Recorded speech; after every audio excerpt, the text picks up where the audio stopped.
Hello darkness, my old friend. I've come to talk with you again. Because a vision softly creeping left its 한 주간의 깊은 호흡으로 이슈를 꿰뚫는 코너 변상욱의 눈, YTN TV 뉴스가 있는 저녁과 YTN 라디오 뉴스 정면 승부의 앵커 품앗이 프로그램입니다. 라디오 시사의 눈을 크게 뜨도록 도와드리겠습니다. 변상욱 앵커 나왔습니다. 어서 오십시오. 네, 안녕하십니까. 비가 지금 너무 많이 오고 있습니다. 그래 바깥을 쳐다볼 틈이 없어서 바빠가지고. 저는 오늘 아침에 강원도 홍천에서 홍천 차량으로 이동했는데 앞이 보이질 않더라고요. 굉장히 아니, 무거웠습니다. 길이 끊긴 데가 없이 무사했어요. 끊긴 데도 있었습니다. 그래서 돌아서 왔습니다. 너무 많이 오더라고요. 그리고 돌아서. 예. 이야. 근데 우리 방송 또 언론에서 또 취약점으로 지적받고 있는 게 재난 보도 아니겠습니까? 이게 특히 외국과 비교가 많이 되더라고요. 재난 뉴스가 우리가 좀 약한 게 아닌가, 실시간이라든가 이런 게 대해서. 제가 보기에는 무지하게 약합니다. 그래요? 예, 예, 예. 왜냐하면 재난 특보를 되게 하잖아요. 방송사마다. 예. 재해 특보를 하면은 물넘치는 광경만 전국을 돌아가면서 한 번씩 보여주는 거죠. 예. 그렇게 보여주면 안 되거든요. 예. 비행기 편이 언제 끊겨가지고 어디는 못 간다. 그다음에 기차는 어느 선이 어디까지 막혀 있다. 또는 철도는 그렇다 치지만 도로는 지금 예를 들면 서울에서 부산을 가려면 길을 찾아가면 5가지 내지 6가지의 예. 어떤 그 길이 열리는데 어느 길로 가면 어디부터 어디까지 끊겨 있으니까 예. 거기서 이렇게 돌아서 이쪽으로 이렇게 예. 그런 것들이 이제 재난방송이고 그다음에 어디에 가면 긴급하게 예를 들면 식량이라든가 예. 물을 공급받을 수 있다. 몸이 이상한 분은 어디로 가라. 뭐 거기에 대한 이제 비상 연락 전화번호 같은 거. 이런 것들이 수시로 나가야 되는데 기자들이 괜히 헬멧 쓰고 비옷 입고 가갖고 뭐 30분 전에 왔던데 또 보고 그래봤자 아무 소용없지. 재난보도가 아닙니다 이건. 좀 고쳐야 된다. 예. 최근 강원도 산불 보도할 때도 좀 문제가 있었지 않습니까? 현장에 그렇죠. 가지도 않고 리포팅하고. 예. 이번에도 뭐 그랬다고 그러네요. 예, 요번에도 많이 그냥 방송국 앞에서 그냥 찍어서 내보내고. 헬멧 쓰고. 자. 그래서 좀 비난을 많이 받고 있습니다. 좀 고쳐야 될 아닙니다. 부분인 것 같고요. 오늘 이야기할 부분은 최근 논란이 되고 있는 주택임대차 보호법, 소위 말하는 임대차 3법에 관한 예. 이야기입니다. 이게 임대차 3법이 옳으냐 옳지 않냐 이것은 뭐 정책 결정론자나 다른 분들이 할 거고 부동산 예. 전문가들이 할 거고 우리는 언론 보도가 과연 옳으냐 그걸 한번 좀 논의를 해봐야 될 것 같아요. 말씀하신 대로 임대차 보호법과 관련해서 이제 3가지 법이 등장했을 때 예. 그건 철학의 문제입니다. 예. 힘없는 사람들이나 약한 사람들이 조금은 더 안정된 일자리 또는 주거 자리를 갖다 마련할 수 있는 이게 이제 지금 정부의 목표라면 뭐 그대로 밀고 가는 거고 예. 또 나름대로 보수 정당에서 보기에는 우리는 경제가 살려면 역시 기업과 산업이 먼저 살아야 된다고 생각한다라고 하면 반대인데 지금은 뭐 여권이 다수가 돼 있으니까 일단 몰고 간다는 얘기죠. 근데 이제 언론은 완전히 달라집니다. 왜냐하면 언론 보도를 보면요. 참 문제가 많은 것이 제가 하나 예를 들게요. 전월세 인상에 제동 걸린 집주인 세입자 가려받겠다. 제목이 이렇게 뽑혔어요. 예. 깜짝 놀라고 야 벌써부터 집주인들이 이렇게 모질게 마음을 먹고 계시면 이거 곤란한데 하고 예. 봤더니 뭐라고 돼 있냐면 어디에서 이 말이 나왔냐 보니까 유명 부동산 커뮤니티에 올라온 댓글 중에 하나인데 이러다가 면접 보고 세입자 받는 시대가 올 거 아닐까요? 예. 라고 얘기한 건데 제목에는 타이틀을 집주인 달았군요. 세입자 예. 가려받을 것 이렇게 돼 있거든요. 근데 최근에 그 인터넷 커뮤니티 예. 혹은 대학 소모임에 있었던 어떤 이야기들 SNS상 예. 그런 걸 가지고 기사를 쓰는 기자들이 상당히 많더라고요. 이게 대변할 수가 없잖아요. 모든 사람을. 대변할 수 없다는 게 첫 번째 문제고 예. 그다음에 기자 입장에서는 거기 들어가면 없는 게 없어요. 예. 어떤 한 뉴스의 댓글이 예를 들면 100개 붙었다 그러면 거기에는 사회주의적인 댓글부터 자유민주주의적인 댓글까지 예. 아니면 극좌 댓글부터 극우 댓글까지 다 있습니다. 기자 선택할 수 있네요. 예. 아무거나 한두 개만 골라갖고 예. 네티즌들은 누리꾼들은 이렇게 하면서 그게 전체를 갖다 대변하는 것인가 하면 과잉 대변이죠. 그건 진짜. 예. 지금 특히 지금 경제지 또 경제방송 또 보수 언론에서 이 임대차 3법에 대한 비판을 많이 하지 않습니까? 예.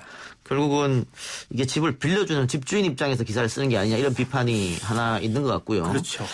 물론 이런 임대차 3법이 통과돼서 후폭풍은 뭐 있을 수 있을 것 같아요. 예. 좀 요즘 이야기되고 있는 전세란이 오지 않겠느냐. 뭐 충분히 그런 비판을 할 수 있을 것 같은데 예. 너무 한쪽 주장에 매몰려서 쓰고 있는 건 아니냐 그런 생각도 들고. 그러니까 좀 전에도 집을 빌려준 집주인이 이제 까다롭게 해서 받을 수밖에 없다. 이런 식으로 집주인들이 뭔가 코너에 몰렸기 때문에 그 반발이 클 것이다. 라고 나왔고. 그다음에 뭐 집주인들이 그렇게 생각하면 전세를 가지고 요새 금리도 싼데 뭐하러 전세를 놓냐. 월세를 비싸게 받아버리지. 라고 하기 때문에 전세 씨가 마를 것이다. 하고 하는데 거기에 대해서 실제로 언론들은 여러 가지의 장면을 다 보여준 다음에 있는 사람들이 판단할 수 있도록 해야 되는데 그중에 하나만 보여주는 거죠. 예를 들면 지금까지 이제 전세 씨가 마를 것이다라는 걱정에 반론을 제기한다면 전세금을 보증금을 받아가지고 은행에다 얌전하게 보관해 놓으신 집주인은 없거든요. 그렇죠? 은행 금리가 뭐 0%에 거의 가까운 마당에 그걸 뭐하러 은행에다 가만히 놔두겠습니까? 전세 보증금을 받아서 거기에다 은행 대출을 얹어가지고 갭 투자를 계속했던 거란 말이죠.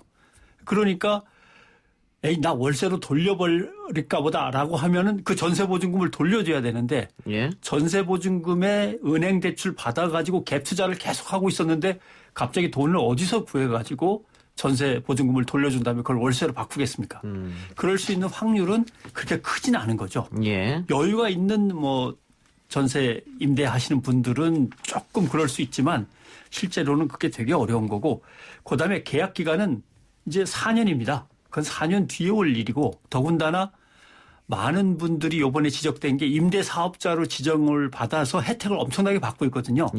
그 임대사업자가 몇 년 남았냐면 어떤 분들은 한 1년 남았고 어떤 분들은 7년 남았어요. 그러니까 지금 벌어져서 쓰나미처럼 몰려올 일이 아닙니다.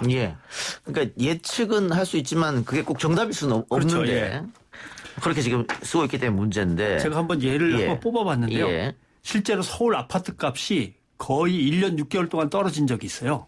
그게 2018년 말에서 2019년 초죠. 그때 언론 제목들을 보면요. 강남발 전세 하락 12주 연속 떨어졌다. 이건 상당히 객관적으로 쓴 겁니다. 부동산 한파에 입주 쓰나미 전세값이 뚝뚝뚝 이런 기사도 있고요. 전세값이 내리막 커지는 깡통 전세 공포. 그다음에 광역 17개 시도 중에 벌써 11곳이나 역전세 위험지대로 바뀌었다. 전세값이 내려가면 대한민국에 큰일이 납니까? 안 그렇거든요. 근데 뭐 꽁꽁 얼어붙은 한파에 쓰나미에 뚝뚝뚝에 깡통 전세 공포 막 이런 식으로 제목을 쓰죠. 지금 그때는 전세값이 내린다고 우려 섞인 그런 기사를 막 내는데 지금은 좀 다른 보도를 하고 있습니다. 그러니까 집주인이 손해볼까 봐 전세값이 떨어지면 안 되는데 전세값이 계속 올라야 되는데 집 가진 사람들 위주로 기사를 쓰는 거죠. 지금은 또 집주인들이 좀 세금과 또는 뭐 전세 계약 기간에 대한 제재를 받으니까 그러다 전세 씨말르니까 그거 빨리 시행령 고쳐라 이런 뜻이 되는 거죠. 자, 지금 이 논란의 출발점은 미래통합당의 윤희숙 의원이 국회에서 한 발언 때문이었습니다.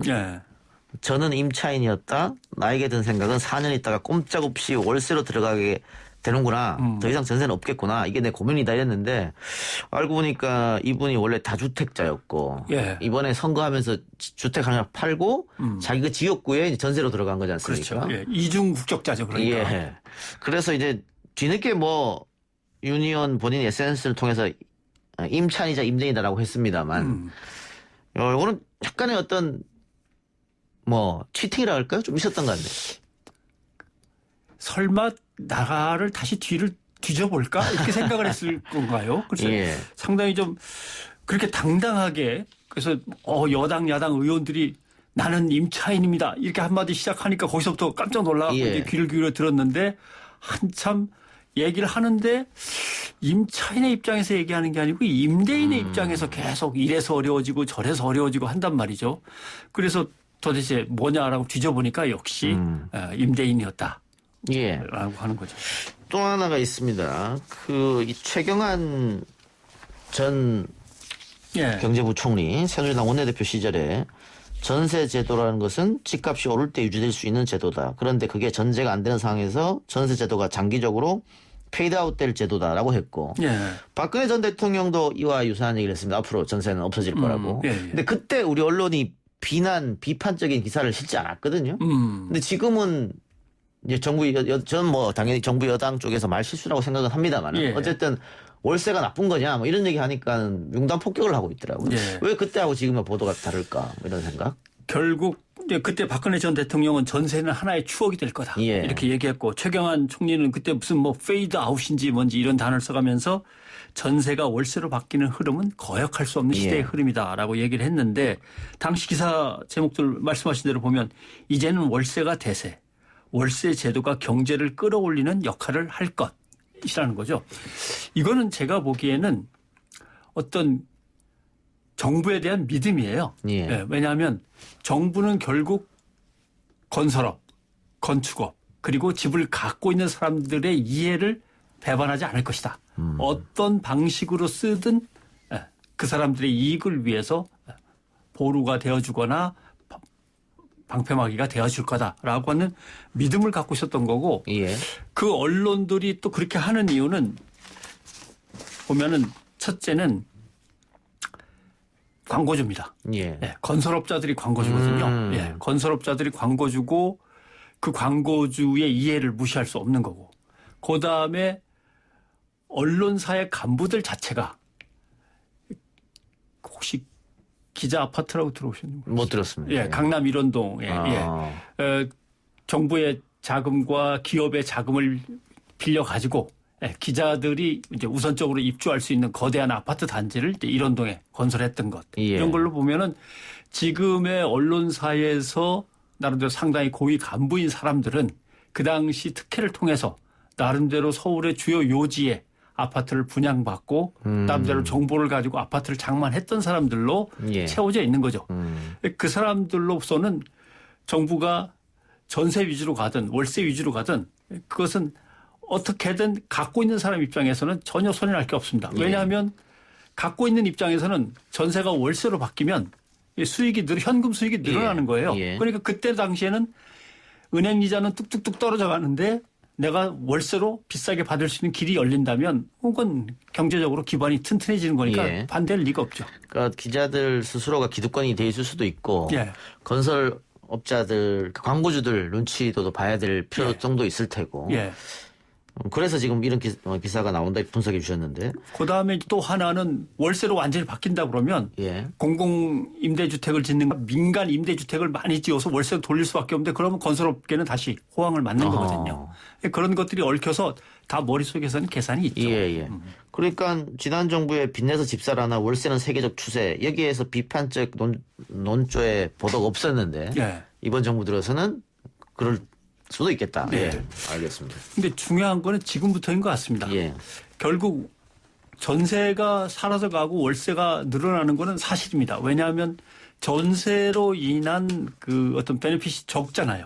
예. 전세로 가지고 은행에다 집어넣으면 이자가 탁탁 붙어야 되는데 안 붙으니까 예. 전세는 어쩔 수 없이 사라져가는 거고 월세가 생겨나는데 그 월세를 장기 공공주택으로 해야 되는 건데 여기에다가 이걸 꼭 민간주택으로 다시 돌리려고 하는 것이 이제 뭐랄까 두 개의 가치가 충돌하는 거죠.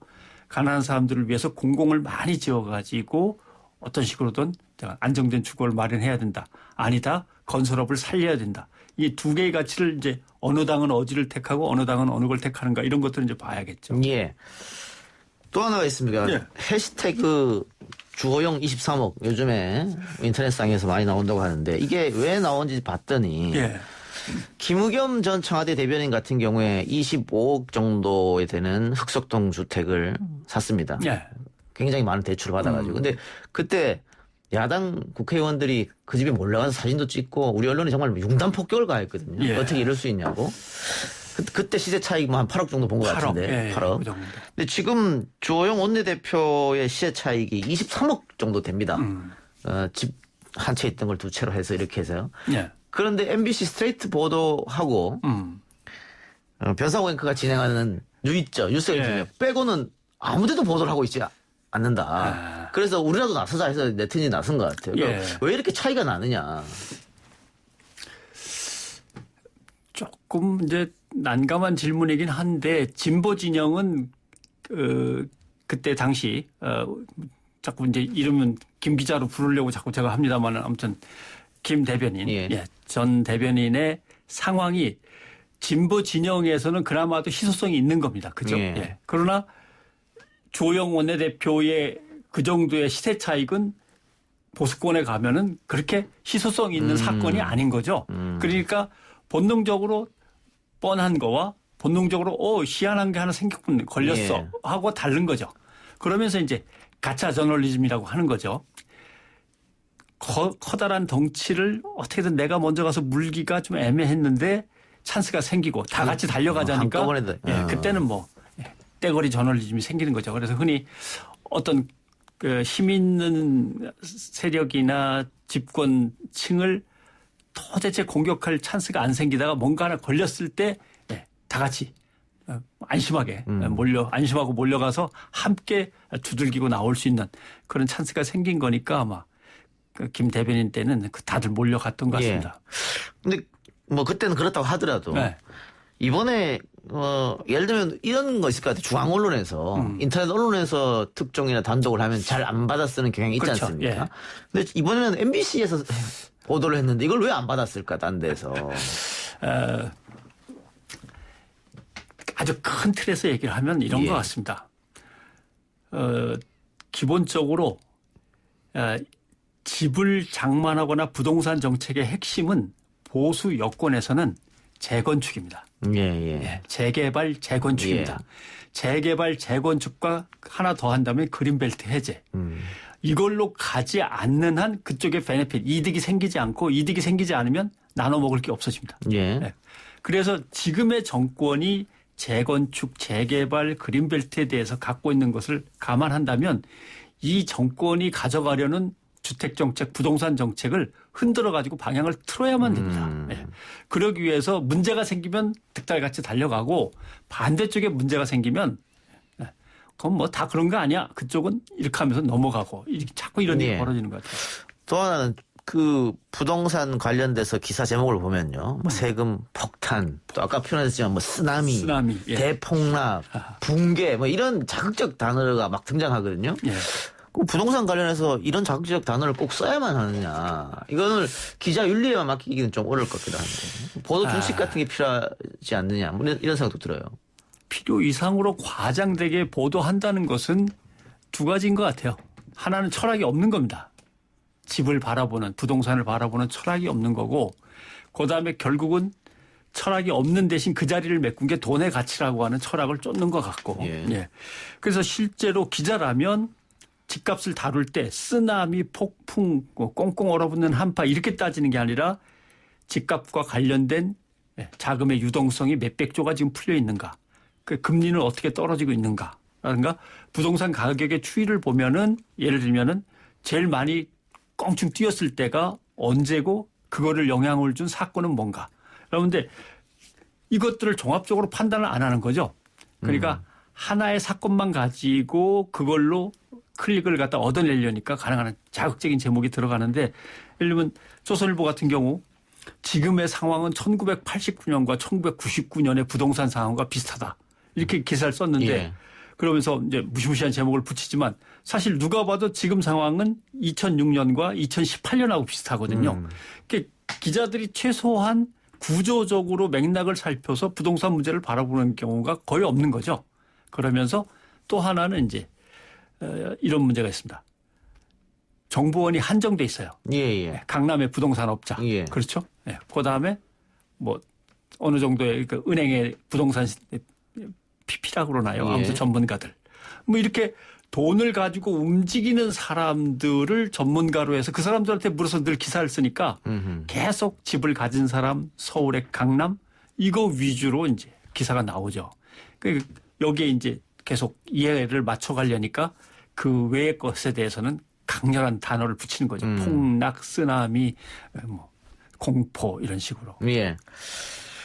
알겠습니다. 부동산 이슈를 좀 살펴봤고 최근에 조국 전 장관이 허위 왜곡 보도 등에 대해서 줄소송을 하고 있습니다. 언론사도 하고 있고 기자 개인에게도 하고 있고 유튜버도 하고 있고 어쨌든 그때 뭐 굉장히 많은 기사가 쏟아졌는데 그것들 중에 대다수가 허위 기사였다 뭐 이런 거 아니겠어요? 예. 그래서 지금 소송전에 있는데 최근에 정의원과 관련된 기사 쓴 거에 대해서 네. 많은 언론사들이 우리 언론사들이 정정 보도를 했습니다. 네. 근데 이미 그런데 정의원과 윤미향 씨의 명예는 실추된 그렇죠. 상태입니다만은 예. 뒤늦게 이제 정정 보도 이렇게 나갔는데 그게 뭐 가짜 저널리즘 아까 말씀해 주셨는데 그거랑 맥이 이제 이어진 것 같습니다만은 결국은 우리 법에서 이 가짜 기사를 써서 명예훼손을 하더라도 예. 언론사가 받는 어떤 배상해야 된다는 어떤 그런 거라든가 책임이라든가 이런 게 없으니까 계속 이렇게 쓰고 또 소송한다 그러면 뭐 기사를 내리거나 예. 사과하고 이게 악순환이 되지 않나 그런 생각이 들어요. 그러니까 결국 홍콩에 있는 뉴욕타임스 본부가 왜 서울로 오느냐 이유를 자기네가 달았잖아요. 서울이 뉴스의 중심지로 바뀌고 있다. 하나. 그다음에 언론의 자유가 엄청나게 보장돼 있더라. 예. 그러니까 지금 언론이 웬만큼 잘못하면 소송으로 가지도 않습니다. 왜냐하면 소송에 가면 판사가 뭐라고 말씀하시냐면 아니 언론 보도와 관련돼서 손해를 입었으면 언론중재위원회 가서 전문가들하고 한번 판단을 받아보신 다음에 와야지 왜 나한테 직접 갖고 오냐. 예. 갔다 와라. 예. 언론중재위원회 가면은 언론중재위원회는 중재하는 데입니다. 예. 처벌하거나 혼내주는 데가 아니거든요. 그렇죠. 그러니까 그 보도가 이렇게 잘못 나갔으면 거기에 대한 반론 보도를 살짝 해주는 걸로 끝냅시다. 예. 난 반론 보도하고 진짜 용납 못하겠습니다. 그러면 예. 그럼 조금만 고쳐서 정정 보도를 합시다. 그러면 이 정도에서 자꾸 중재를 한단 말이죠. 거기에는 판사분도 계시고 변호사분도 계시고 언론학자들도 계시고 전직 언론인들도 계시고 그러니까 위원들이 그렇게 하다 보면은 대충 중재 조정이 이루어져 버립니다. 예. 예. 벌써 그렇게 하는데 벌써 1년 2년 가버리니까 그렇죠. 또. 예. 그러니까 결국 언론이 웬만큼 잘못을 안 하면 손실이 없어요. 예. 뭐 손해배상 소송으로 물어주는 경우는 극히 드문 거의 일이죠. 없으니까. 예. 그러니까 자신 있게 일단 써버린다든가 남이 썼으면 그다음부터는 또 부담이 없어요. 예. 누가 먼저 치고 나갔기 때문에 예. 그걸 근거로 D일보에 따르면 뭐 C 방송에 따르면 이런 식으로 앞에다가 그냥 일시로만 붙인 다음에 마구 뺏겨내는 거죠. 예. 예. 그 다음에 오는 언론사는 뭐 그냥 막 하는 거죠. 아니 최근에 조국 전 장관과 관련해서 소송 건에 대해서 관련한 기사가 제가 제일 이해가 안 됐던 게 기자분이시니까 여쭤보면 조국과 송철호가 부산에서 만났다. 사찰에 가서. 이거는 조국 전 장관이나 송철호 씨한테 물어보면 되잖아요. 그게 기본이고. 내가 이런 제보를 받았는데 만나신 적 있습니까? 예. 그런데 조국에게도 송철호에게도 전화하지 않고 그냥 기사를 써버렸거든요. 이건 너무 기자가 기본이 안 된 게 아니냐. 근데 이제 저도 한번 그래서 당한 적은 있습니다. 예. 고문을 당했다고 누가 고발을 했는데 진짜 온몸이 막 멍투성이어서 예. 전화를 해서 확인하면 그럼 제가 고문했습니다 할 리가 없다. 예. 그냥 썼는데 나중에 보니까 그분이 정신적으로 문제가 있는 예. 그러니까 피해 망상증이었던 거죠. 한번 호되게 당한 적이 있는데 이게 야 전화해보나 마나 뭐 아니라고 할 거 뻔한데 뭐 이렇게 하고 일단 써내서 안전할 것 같으면 써 이렇게 되는 거거든요. 근데 기사의 기본이 크로스 체킹 사실 확인이지 않습니까? 크로스 체킹하는 거 요새 별로 없습니다. 지난번에 제가 말씀 안 드렸나요? 정치 기사 좀 약간 이제 긴 정치 기사의 예를 들면 거기에 인용수가 나옵니다. 몇 사람의 말을 듣고 썼는가. 예. 한국은 1.7이에요. 예. 미국은 10.3입니다. 어허. 그러니까 기사가 정치 기사라면 적어도 여당 야당 들어야 될 거 아니에요. 그렇죠. 2.0이 나와야 정상인데 예. 거기에 평론가 하나 중도적인 입장에서 누구한테 예. 평가를 받으려면 3명이 나와야 정상인데 1.7이 나온다는 거는 거의 웬만한 기사는 물어볼 필요조차 없는 거죠. 예.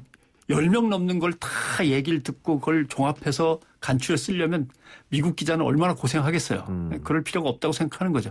이건 물론 기자의 인력난과도 관련이 있습니다만은 요즘 그렇게 크로스 체킹하는 기사는 많지 않습니다. 그래서 그러면 나중에 이게 허위로 드러나면 그러면 정말 크게 뭐 미국처럼 징벌적으로 손해배상하는 제도가 있어야 되지 않겠 그래야 함부로 쓰지 않는 거 아니냐. 징벌적 손해배상 제도는 지금 상황에서는 만들어야 됩니다. 예. 왜냐하면 지금이라도 안 만들어 놓으면 이 언론이 어디로 갈 줄 몰라요. 예. 그리고 지금이라도 만들어야만 기자들이 할 말이 생깁니다. 예. 데스크가 뭐라고 잘못된 지시를 하면 또는 잘못된 기사를 내보내려 하면 이 기사는 출고 못합니다. 이랬다간 우리가 징벌적 손해배상으로 엄청나게 두들겨 맞습니다. 예. 그럼 국장님이 책임지실 겁니까? 예. 라고 할 수 있는 발판을 마련해 주지 않으면 국장과 부장과 일선 기자가 그냥 하나의 줄로 묶여서 그대로 그냥 끌려갈 수밖에 없는 상황이 된 거라 지금 생겨야 됩니다. 그러니까 저도 피할 것 같은데 최근에 그 정의원 관련해서 모 경제지가 정정 보도를 냈는데 그 경제지에서는 그 기자한테 이달에 기자상을 줬더라고요. 상을 줬더라고요. 근데 그건 이걸 어떻게 그러니까 해석해야 되는지. 그거는 국가와 사회를 위해서 공공의 어떤 가치를 높였다 이런 상이 아닌가 보죠. 그러니까 클릭수를 높인 상이라는 거 아니에요. 그 자기네가 인정을 하는 거잖아요. 그래서 아니 근데 예. 이미 내부에서는 이 기사가 불충분한 기사였다는 걸 상당히 알 것 같은데 예. 상을 거기에다 덜컥 안겠다는데 그 해명이 나왔더라고요. 예. 뭐라고 예. 나왔습니까? 뭐라고 나왔더라? 그래도 최초 보도였기 때문에. 아니 거짓 보도인데 최초 보도라고 상을 주면 최초로 보도해서 그 문제를 사회에 부각시켜서 공론화시켰다. 예. 그래서 상이 갔다고 그러더라고요. 그래서 알겠습니다. 야, 이렇게 해도 되는구나 싶죠. 예, 저희 이야기한 것처럼 징벌적 손해배상 제도는 이제 도입될 때가 오지 않았나 이런 생각이 듭니다. 오늘 여기까지 듣겠습니다. 수고하셨습니다. 고맙습니다.